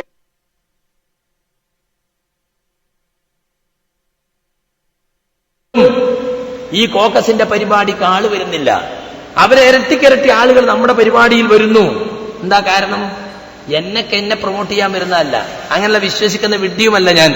പിന്നെയോ ഈ ആദർശത്തിന് പരിക്ക് പറ്റുന്നു, ഈ ആദർശ പ്രസ്ഥാനത്തെ ഒരു കോക്കസ് ഹൈജാക്ക് ചെയ്യുന്നു എന്ന കാര്യം പുറത്തു വന്നു കഴിഞ്ഞു. അത് നാട്ടിൽ പാട്ടാണെന്ന്. മുജാഹിദ് പ്രസ്ഥാനത്തെ അബ്ദുറഹ്മാൻ സലഫിയും കോക്കസും ഹൈജാക്ക് ചെയ്തുകൊണ്ടിരിക്കുന്നു എന്നത് ഇന്ന് നാട്ടിൽ പാട്ടാണ്. അപ്പൊ അതിൽ സംഭവിച്ചത് എന്താണെന്ന് അറിയാൻ ആളുകൾക്ക് ആകാംക്ഷയുണ്ട്.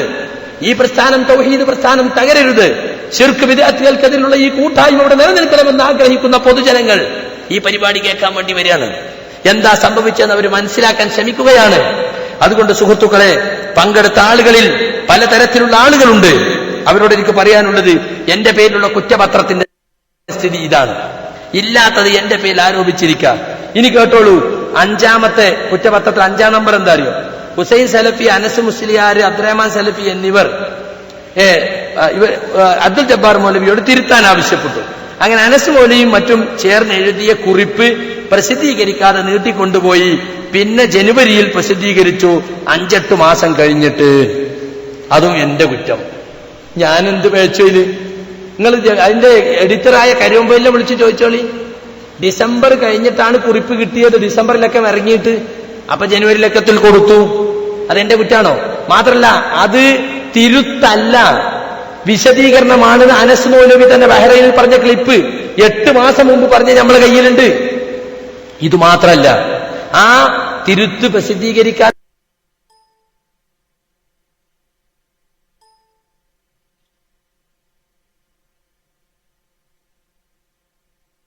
ഒരിക്കലും ശരിയല്ല. അപ്പൊ അതിന്റെ അടിയില് തേജസ് ലേഖകൻ എഴുതി, ഇതാ കേട്ടോളൂ. വൈകിയതിന്റെ ഉത്തരവാദിത്വം എനിക്കല്ല. അത് ഒരിക്കലും തന്നെ ഒരു കാലതാമസം വരുത്തിയിട്ടില്ല. കിട്ടിയ ഉടൻ പ്രസിദ്ധീകരിച്ചിട്ടുണ്ട്. വാർത്ത അടിസ്ഥാനരഹിതമാണെന്ന് KN president T P Abdul general secretary AP Abdul Khader അറിയിച്ചു.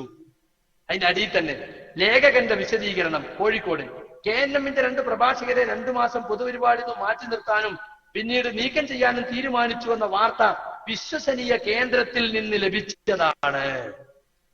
അപ്പൊ ആരാ കുറ്റവാളി? KNM നേതൃത്വം തന്നെയല്ലേ.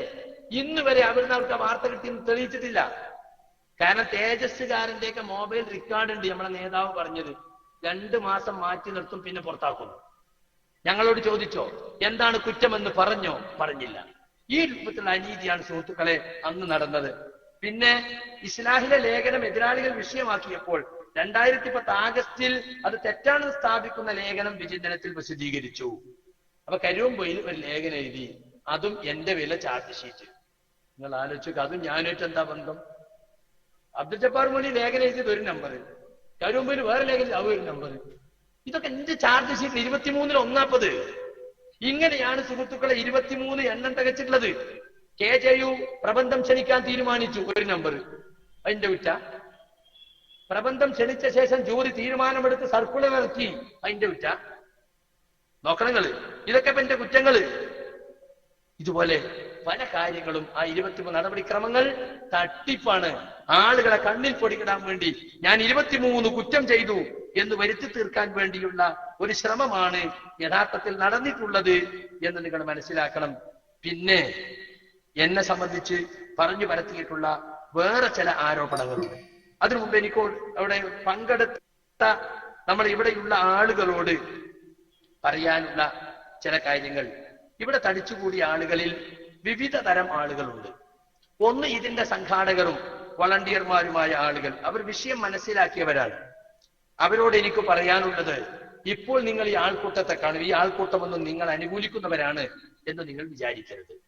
നിങ്ങൾ മഹല്ലുകളിൽ ഒറ്റപ്പെടും. കാരണം റസൂല് പറഞ്ഞിട്ടുണ്ട്, അവസാന കാലത്ത് റസൂലുള്ളാഹിന്റെ സുന്നത്തിനെ മുറുകെ പിടിക്കുന്നവർ എണ്ണം കുറഞ്ഞു വരും. ബദഅൽ ഇസ്ലാമു ഗരീബൻ വസയഊദു കമാ ബദഅ. ഇസ്ലാം ആരംഭിച്ചത് അപരിചിതനെ പോലെയാണ്.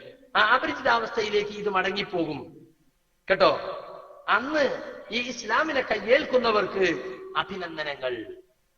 കണ്ടോ, ആരായിരിക്കും നബിയെ ആ അപരിചിതർ? റസൂലുള്ളാഹിന്റെ മറുപടി, ഉനാസുൻ സാലിഹൂന ഫീ ഉനാസി സുഇൻ കസീർ. കുറച്ച് നല്ല മനുഷ്യന്മാർ, ഭൂരിഭാഗം വരുന്ന വൃത്തികെട്ട മനുഷ്യന്മാർക്ക് കുറച്ച് നല്ല മനുഷ്യന്മാർ. മൻ യഅസിഹിം അക്സർ മിമ്മൻ യുതിഉഹും. അവരനുസരിക്കുന്നവരെക്കാൾ അവർ എതിർക്കുന്നവരും ധിക്കരിക്കുന്നവരുമായിരിക്കും കൂടുതൽ. അപ്പൊ ഒറ്റയും തറ്റയുമായി വിരലിലെണ്ണാവുന്ന ആളുകൾ മാത്രമേ അവസാനം അഹ്ലുസുന്നത്തിന്റെ ആളുകളായി, യഥാർത്ഥ സലഫികളായി ബാക്കി ഉണ്ടാവുകയുള്ളൂ. അതുകൊണ്ട് നിങ്ങൾ മനസ്സിലാക്കിക്കോളൂ, നിങ്ങൾ ഒറ്റപ്പെടും. നിങ്ങളെ ജിന്നൂരി എന്ന് വിളിക്കും, അതാ ജിന്ന് പോണു എന്ന് പറയും. ആര് പറയും? KNM എന്ന് പറയും. പള്ളി നിങ്ങളെ മാറ്റി നിർത്തും, മദ്രസയിൽ നിങ്ങളെ മാറ്റി നിർത്തും. KNM സംഘടനാ സംവിധാനം ഉപയോഗിച്ച് എന്തൊക്കെ ദ്രോഹം നിങ്ങൾക്ക് ഇത് ചെയ്യാൻ കഴിയോ അതൊക്കെ ഇവർ ചെയ്യും. മതത്തിന്റെ സീമകൾ പോലും ലംഘിച്ച് അവര് നടപ്പിലാക്കും.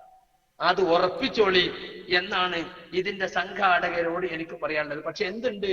ലാ തസാലു ത്വായിഫത്തും മിൻ ഉമ്മതി ളാഹിരീന അലൽ ഹഖ് ലാ യദുറുഹും മൻ ഖദലഹും വലാ മൻ ഖാലഫഹും ഹത്താ യഅതി അംറുല്ലാഹി വഹും അലാ ദാലിക്. സത്യം വിളിച്ചു പറയുന്ന സത്യത്തിന്റെ കക്ഷിയെ കുറിച്ച് റസൂൽ പറയാണ്, ഒരു കൂട്ടർ, ഒരു വിഭാഗം എന്റെ സമൂഹത്തിൽ, എന്റെ സമുദായത്തിൽ എന്നും സത്യത്തിന്റെ മേൽ പ്രത്യക്ഷപ്പെട്ടവരും വിജയിച്ചവരുമായി ഖിയാമത്ത് നാൾ വരെ ഉണ്ടായിരിക്കും. അവരെ കൈയൊഴിഞ്ഞവർക്കോ അവരെ എതിർക്കുന്നവർക്കോ അവരെ ഒരു ഉപദ്രവവും ഏൽപ്പിക്കാൻ സാധ്യമല്ല. ഒരുപക്ഷെ കള്ളക്കേസിൽ കൊടുക്കാൻ സാധിക്കും, ഗുണ്ടകളെ വിട്ട് അടിക്കാൻ സാധിക്കും, അല്ലുമല്ലെങ്കിൽ നമ്മളെ ഒറ്റപ്പെടുത്താനും നമുക്കുള്ള വരുമാനം മുടക്കാനും ഭക്ഷണം മുടക്കാനും എല്ലാം അവർ ശ്രമിച്ചു എന്ന് വരും. പക്ഷെ ആദർശപരമായി അവരെ തോൽപ്പിക്കാൻ, ആശയപരമായി അവരെ പരാജയപ്പെടുത്താൻ സാധിക്കുകയില്ല. ഈ കക്ഷി ഫിർഖത്തുൻ നാജിയ, രക്ഷപ്പെട്ട വിഭാഗം, 73 വിഭാഗമായി പിരിഞ്ഞ് 72 നരകത്തിൽ 1 സ്വർഗത്തിൽ എന്ന് പറയുന്ന ആ വിഭാഗത്തിൽ ഉൾപ്പെടാനാണ് സുഹൃത്തുക്കളെ നമ്മൾ ആഗ്രഹിക്കേണ്ടത്. അതിനെന്ത് വേണം? മാ അന അലൈഹി വസ്ഹാബി, ഞാനും എന്റെ സഹാബികളും ഏതൊരു മാർഗത്തിലാണോ ആ മാർഗത്തിൽ എന്ന് റസൂൽ പറഞ്ഞല്ലോ, ആ മാർഗത്തിൽ നാം നിലകൊള്ളണം. അപ്പോൾ നമുക്ക് പ്രയാസങ്ങൾ ഉണ്ടാകും. ഉണ്ണിക്കുട്ടിയിലൂടെ പ്രസംഗിച്ചു. ഇപ്പൊ ചില ആളുകൾ പറയുന്നു ആദർശമല്ല വലുത്, ആദർശമാണ് വലുത്, സംഘടനയല്ല. മൂപ്പര് പറയും നമുക്ക് സംഘടനയും വലുതാണ്. എന്നിട്ട് ഹദീസ് ഉദ്ധരിക്കുക, അൽ ജമാഅത്തിന്റെ ഹദീസ്. അൽ ജമാഅത്ത് എന്ന സംഘടനയാ? അല്ല. അൽ ജമാഅത്ത് എന്ന സത്യത്തിന്റെ കക്ഷിയാണ്. സഹാബി പറഞ്ഞത് എല്ലാ അഖീദന്റെ കിതാബിലുണ്ട്. അൽ ജമാഅത്തു മാ വാഫഖൽ ഹഖ് വ ഇൻ കുൻത വഹദക്. അൽ ജമാഅത്ത് എന്ന് പറയുന്നത് സത്യത്തോട് യോജിച്ചത് എന്നാണ് അർത്ഥം, നീ ഒറ്റക്കാണെങ്കിലും. അപ്പൊ അൽ ജമാഅത്ത് ഒരാളായിരിക്കും ഒരു നാട്ടിൽ, അടുത്ത നാട് കുറെ യാത്ര വെച്ചിട്ട് ഒരാളെ കണ്ടുവരും. അങ്ങനെ ഒറ്റപ്പെട്ടവരും അപരിചിതരുമായിരിക്കും. ഇസ്ലാഹി പ്രസ്ഥാനയുടെ പ്രവർത്തനം ആരംഭിക്കുന്ന കാലത്ത് അങ്ങനെയായിരുന്നു. എടത്തനാട്ടര ഭാഗത്ത് 2 ആളുണ്ടത്രേ. എടത്തനാട്ടെന്ന് കേൾക്കും, പറളിയിൽ ഒരു 3 ആളുണ്ടത്രേ. അങ്ങനെ ഒറ്റയും തറ്റയുമായിട്ടാണ് ഈ പ്രസ്ഥാനം വളർന്നു വന്നത്. പിന്നെ കുറെ ചപ്പുചവറുകൾ ഇതിൽ കയറി വന്ന് അഹ്ലുസുന്നത്തിന്റെ മാർഗത്തെ വ്യതിചലിച്ച് നാശമാക്കി. അതാണ് സംഭവിച്ചത്. അതുകൊണ്ട് സുഹൃത്തുക്കളെ, സംഘാടകരെ, നിങ്ങൾക്കിത് ഒരു നല്ല തുടക്കമാണ് പരലോകത്തേക്ക്. ദുനിയാവിൽ നിങ്ങൾക്ക് പരീക്ഷണമായിരിക്കും. മുജാഹിദ് പ്രവർത്തകരെ ഇത് നമുക്കൊരു പരീക്ഷണമാണ്. അള്ളാഹു പറഞ്ഞില്ലേ, മാ കാന അല്ലാഹു ലിയദറൽ മുഅ്മിനീന അലാ മാ അൻതും അലൈഹി. നിങ്ങൾ ഏതൊരവസ്ഥയിലാണോ ആ അവസ്ഥയിൽ തന്നെ അള്ളാഹു നിങ്ങളെ വിട്ടേക്കുന്നതല്ല. ഹത്താ യമീസൽ ഖബീസ മിനത് ത്വയ്യിബ്. ഏതാണ് വൃത്തികെട്ടത് എന്ന് നല്ലതിൽ നിന്ന് വേർതിരിക്കും അള്ളാഹു. അതുവരെ അള്ളാഹു നിങ്ങളെ പരീക്ഷിക്കാതെ വിടുകയില്ല. ഇതെല്ലാവർക്കും ഉള്ള പരീക്ഷണമാണ്. ഞമ്മക്ക് പരീക്ഷണമാണ്, KNM പരീക്ഷണമാണ്. KNM എന്ന മഹത്തായ പ്രസ്ഥാനത്തെ ഒരു കൂട്ടർ ഹൈജാക്ക് ചെയ്ത് നശിപ്പിക്കുമ്പോൾ KNM-നെ സ്നേഹിക്കുന്ന, KJU-വിനെ സ്നേഹിക്കുന്ന ഒരുപാട് ആളുകൾ, അവർക്കിതൊരു പരീക്ഷണമാണ്. KNM നിലനിൽക്കണമെന്ന് ആഗ്രഹിക്കുന്ന, മെമ്പർഷിപ്പ് എടുക്കാത്ത ഒരുപാട് ആളുകൾ ഈ നാട്ടിലുണ്ട്. അവർ ഈ പ്രസ്ഥാനം തകരുതെന്ന് വിശ്വസിക്കുന്ന പൊതുജനങ്ങളാണ്. KNM-ന് സംഭാവന കൊടുക്കുന്ന, KNM-ന് CD വാങ്ങുന്ന, KNM-ന്റെ ഖുത്ബ കേൾക്കുന്ന ആളുകൾ, അവരൊക്കെ പരീക്ഷണത്തിലാണ്. സമസ്തക്കാർക്ക് ഇത് പരീക്ഷണമാണ്, എല്ലാവർക്കും ഇത് പരീക്ഷണമാണ്. ഈ പരീക്ഷണത്തിൽ നാം ഒരിക്കലും തളർന്നു പോകാതെ നാം സത്യം മനസ്സിലാക്കതിന്റെ കൂടെ നിൽക്കണം. യാ അയ്യുഹല്ലദീന ആമനു തഖുല്ലാഹ വകൂനു മഅസ്സാദിഖീൻ. സത്യവിശ്വാസികളെ, നിങ്ങൾ അല്ലാഹുവിനെ സൂക്ഷിക്കണം, നിങ്ങൾ സത്യവാന്മാരുടെ കൂടെ നിലനിൽക്കൊള്ളണം എന്ന വാക്ക് നാം ഓർക്കണം. പിന്നെ സുഹൃത്തുക്കളെ, ഇവിടെ വന്നിട്ടുള്ളവർ ഞാൻ നേരത്തെ പറഞ്ഞതുപോലെ ഇതിന്റെ സംഘാടകരല്ലെങ്കിലും എന്താണ് നടക്കുന്നതെന്ന് ആകാംക്ഷയോടെ അറിയാൻ വന്നവരുണ്ട്. അവരോട് എനിക്ക് പറയാനുള്ളത്, നിങ്ങൾ വിഷയം പഠിക്കാൻ രംഗത്ത് വരണം. ഞാൻ എന്റെ പ്രസംഗത്തിന്റെ ശൈലി തന്നെ മാറ്റി. എന്താ കാരണം? എന്റെ ഒരു ശൈലി ദോഷം കൊണ്ട്, എന്റെ ഒരു പ്രയോഗത്തിലെ തെറ്റുകൊണ്ട്, ഞാൻ അല്പം വൈകാരികമായി പോയതുകൊണ്ട് ഈ വിഷയം ജനങ്ങൾ അറിയാതെ പോകരുത് എന്നെനിക്ക് നിർബന്ധമുണ്ട്. അതുകൊണ്ട് നിങ്ങൾ എന്റെ വാക്കിലെ തെറ്റുകൾ പിടിക്കാനല്ല ശ്രമിക്കേണ്ടത്. നിങ്ങൾ വിഷയം പഠിക്കാൻ ശ്രമിക്കണം. വിഷയത്തിലേക്ക് ഇറങ്ങിയാൽ അത് ശ്രദ്ധിച്ചു മനസ്സിലാക്കണം. കാരണം ഇത് ശിർക്കും തൗഹീദും തമ്മിലുള്ള പ്രശ്നമാണ്, കുഫറും ഈമാനും തമ്മിലുള്ള പ്രശ്നമാണ്. ചില ആളുകൾ പറയാൻ, നീങ്കുട്ടി മൗലവിന്റെ 23 നടപടിക്രമമുണ്ടല്ലോ, ഇനി നമുക്കൊന്നും കേൾക്കണ്ട, ഹരാസ് കഴിഞ്ഞു. സക്കരിയ സലൈഹി ചെറുക്ക് തന്നെ അങ്ങ് തീരുമാനിക്കുക. എന്താണ് സഹോദര ഇത്? ഞാൻ ശിർക്കിലല്ലെങ്കിൽ എന്റെ പേര് ശിർക്ക് ആരോപിച്ച നിങ്ങൾ നാളെ പരലോകത്ത് ശിർക്കിന്റെ ആളായിട്ട് വരും. അത് നിങ്ങൾ മനസ്സിലാക്കണം. നിങ്ങൾ ഒരാളെ ശിർക്ക് ആരോപിച്ചാൽ, കുഫർ ആരോപിച്ചാൽ, അയാൾ അത് അല്ലെങ്കിൽ അയാൾ അത് ഇല്ലെങ്കിൽ അതിന്റെ കുറ്റം ആരോപിച്ചവർക്കായിരിക്കും. പണ്ഡിതന്മാരും മൗലവിമാരും മിമ്പറിൽ കയറുന്നവരും ഒക്കെ ഇങ്ങനെ ശിർക്കാരോപണം നടത്തുക ഗുരുതരമല്ലേ അത് എന്നിട്ട് അനുയായികൾ അത് ഏറ്റുപിടിച്ച് പ്രചരിപ്പിക്കുക. കേട്ടത് പാതി, കേൾക്കാത്തത് പാതി, തെളിവന്വേഷിക്കാതെ. അതുകൊണ്ട് ഹക്കും ബാത്തിലും വേർതിരിച്ച് മനസ്സിലാക്കാൻ നിങ്ങൾ മുന്നോട്ട് വരണം. പിന്നെ ചില ആളുകൾ വന്നിട്ടുണ്ടാകും, സക്കരിയ സലായി ആ പറഞ്ഞത് ഞമ്മക്ക് എന്തെങ്കിലും കൊത്തി വലിച്ചാൽ കിട്ടുമോ, ഒരു ക്ലിപ്പ് കിട്ടുമോ? അവരോട് ദയവായി പറയാനുള്ള, നിങ്ങൾ ഇവിടെ ഇരിക്കണം, നിങ്ങൾ പോയിക്കോളി. ഇത് അങ്ങനത്തെ ഒരു വിഷയം, അത് ദീനിന്റെ വിഷയമാണ്. ഇത് നിങ്ങളെ പാർട്ടിക്ക് എന്തെങ്കിലും കിട്ടുമോ നോക്കാൻ വന്നതാണെങ്കിൽ നിങ്ങൾക്ക് പോകാമെന്നാണ് എനിക്ക് പറയാനുള്ളത്. പിന്നെ വേറെ ചില ആളുകൾ, അവർക്ക് ഇതൊക്കെ ഒരു ഹര, നല്ല രസല്ലേ, ഇവര് തമ്മലിങ്ങനെ തലണ കാണാൻ, ഇത് വ്യക്തികൾ തമ്മിലുള്ള തല്ലായികൾ മനസ്സിലാക്കണ്ട. ഇത് രണ്ടാദർശങ്ങൾ തമ്മിലുള്ള പ്രശ്നമാണ്. മുജാഹിദ് പ്രസ്ഥാനത്തെ കുറിച്ച് നിങ്ങൾ മനസ്സിലാക്കണം. ഇത് കളിതമാശയായി ദീനിനെ കാണുന്നവരല്ല ഞങ്ങൾ. ഞങ്ങൾക്ക് ദീൻ സീരിയസ് ആയ വിഷയമാണ്, വളരെ ഗൗരവമുള്ള വിഷയമാണ്. മുജാഹിദ് പ്രവർത്തകർക്ക് ദീൻ എന്ന് പറഞ്ഞാൽ ദീനിൽ ഉണ്ടാകുന്ന വ്യതിയാനം ഞങ്ങൾക്ക് ഗൗരവമാണ്. ആ നിലക്ക് നിങ്ങളും ഇതിനെ കാണണം. ഇത് പരലോകവുമായി ബന്ധപ്പെട്ട വിഷയമാണ്. ഇത് ദുനിയാവുമായി ബന്ധപ്പെട്ട വിഷയമല്ല. സ്ഥാനമാനങ്ങളും കസേരയും അധികാരവുമായി ബന്ധപ്പെട്ട വിഷയമല്ല. പരലോകത്തെ സ്വർഗ നരകത്തിന്റെ വിഷയമാണ്. ഇതര മതസംഘടനകളിൽ നിന്നും ഇവിടെ വന്നിട്ടുള്ളവരോട് എനിക്ക് പറയാനുള്ളത്, ഞങ്ങളുടെ പ്രസ്ഥാനം എന്തു ജീർണത കണ്ടാലും സംഘടനയ്ക്ക് വേണ്ടി അതൊക്കെ മൂടി വെച്ച് മുന്നോട്ട് പോകുന്ന ഒരു കൂട്ടരല്ല ഞങ്ങൾ. തെറ്റു കണ്ടാൽ അത് തുറന്നു പറയും. ജീർണതകൾ മൂടി വെക്കാൻ ഞങ്ങൾ ഒരിക്കലും ഒരുക്കമല്ല. അകത്ത് ഞങ്ങൾ തിരുത്താൻ നോക്കും, കഴിയുന്ന അത്ര നോക്കും. സാധിച്ചില്ലെങ്കിൽ ഞങ്ങൾ പുറത്തു പറയും. കാരണം ഈ സംഘടന പൊതുജനങ്ങളുടേതാണ്.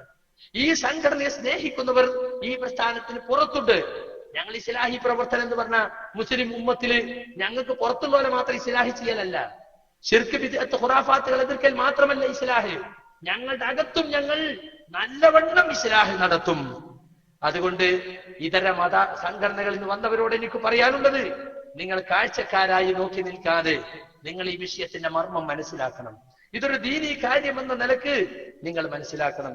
സുഹൃത്തുക്കളെ, ഇത് ആരെങ്കിലും തോൽപ്പിക്കാനുള്ള പരിപാടിയല്ല, ആരോടെങ്കിലുമുള്ള പക തീർക്കാനോ വിദ്വേഷത്തിനോ ഉള്ള പരിപാടിയല്ല. സത്യത്തോടുള്ള പ്രതിബദ്ധത, ഹക്ക് ഇവിടെ നിലനിൽക്കണം, ഹക്കിന്റെ കൂടെ നിൽക്കണം, ഹക്കിലായിക്കൊണ്ട് മരിക്കണം എന്നാഗ്രഹിക്കുന്ന മുജാഹിദ് സുഹൃത്തുക്കളുടെ കൂട്ടായ്മയാണിത്. ഇതിന് പണം കൊടുക്കുന്നവരും ഇതിന് സഹകരിക്കുന്നവരും ഉണ്ണീൻകുട്ടി മൗലവിയെ തോൽപ്പിക്കാനുള്ള ഗ്രൂപ്പ് ഉണ്ടാക്കല്ല.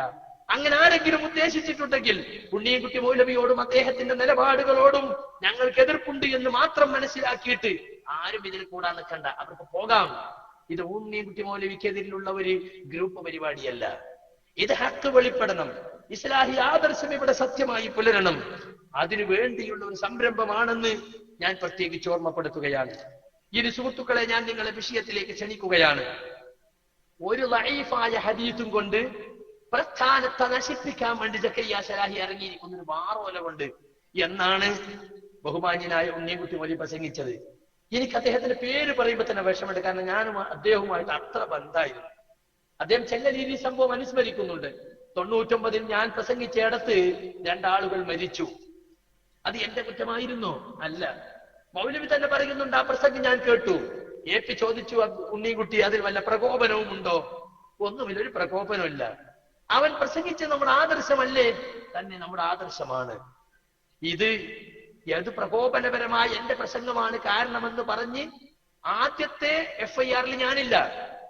പിന്നെ ചില ലോബികൾ ഖുറാഫി ലോബികൾ സമ്മർദ്ദം ചെലുത്തി എന്നെ അതിൽ ചേർത്തി. വർഷങ്ങളോളം കേസ് നടത്തി. മൗലവി പറയുന്നുണ്ട്, ഒരുപാട് സംഖ്യ ചെലവാക്കി. അവസാനം കേസ് അവസാനിപ്പിച്ച് ഒത്തുതീർക്കാൻ വേണ്ടി ശ്രമിച്ചപ്പോ വക്കീലിന് ഫീസ് വേണം, 50,000 റുപ്യ. അത് കൊടുത്തു. അത് മൗലവി സ്വന്തം കേസിൽ നിന്ന് കൊടുത്തു നിങ്ങൾ വിചാരിക്കണ്ട. ഈ ചങ്ങലീരിക്കാരി പിരിവെടുത്ത് കൊടുത്തിട്ടുണ്ട്. മൗലവി സ്വന്തം നിലക്ക് നമ്മുടെ പ്രസ്ഥാനത്തിന്റെ ആൾ പിരിവെടുത്തിട്ട് മരിച്ച ബഷീറിന്റെ കുടുംബത്തിനും മറ്റൊക്കെ പല സഹായങ്ങളും ചെയ്തിട്ടുണ്ട്. പക്ഷെ ഞാൻ അതിലൊരു തുകയും പറ്റിയിട്ടില്ല. നിങ്ങൾ അങ്ങനെ വിചാരിക്കുന്ന മൗലവി ചങ്ങലീരി സംഭവം വളരെ വൈകാരികമായി പറയുന്നുണ്ട്. എന്നെ രക്ഷപ്പെടുത്താൻ വേണ്ടി മൗലവി എന്തോ ചെയ്തതുപോലെ. ഇത് മടവൂരികൾ പണ്ട് പറഞ്ഞതാ. സക്കരിയ സലാഹിക്ക് ചെങ്ങലീരികൾ പ്രൊട്ടക്ഷൻ കൊടുത്തത് ഞങ്ങളാണ്, എന്നിട്ട് ഞങ്ങൾ എതിർക്കുന്നു. ഞാൻ പറഞ്ഞു, അന്ന് പറഞ്ഞു, NM ജലീൽ അടക്കമുള്ളവരോട് പറഞ്ഞു, ഇത് സക്കരിയാക്കുള്ള പ്രൊട്ടക്ഷൻ അല്ല, ഇത് ഈ ആദർശത്തിന് വേണ്ടിയുള്ള പ്രൊട്ടക്ഷനാണ്. ഈ ആദർശം സംസാരിക്കാൻ ആര് പോയി? അയാൾക്കുള്ള പ്രൊട്ടക്ഷനാണ്. മൗലവിയോടും എനിക്ക് പറയാനുള്ളതാണ്, നിങ്ങളെന്നാ കേസിൽ സഹായിച്ചിട്ടുണ്ടെങ്കിൽ, സഹകരിച്ചിട്ടുണ്ടെങ്കിൽ, സക്കരിയ സലാഹിയെ അറസ്റ്റ് ചെയ്യാതെ രക്ഷപ്പെടുത്തിയിട്ടുണ്ടെങ്കിൽ അത് എന്നെ സഹായിച്ചതല്ല. സക്കരിയ സലാഹി അറസ്റ്റ് ചെയ്തു എന്നല്ല, മുജാഹിദ് പ്രഭാഷകൻ അറസ്റ്റ് ചെയ്തു എന്നാ പറയാ. മുജാഹിദ് പ്രഭാഷകൻ പ്രമുഖമായി പ്രസംഗിച്ചു എന്നാ പറയാ. പ്രസ്ഥാനത്തിന് വേണ്ടിയാണ് ഞാൻ സംസാരിച്ചത്. ഞാൻ അന്ന് എന്തെല്ലാം ത്യാഗം സഹിച്ചു.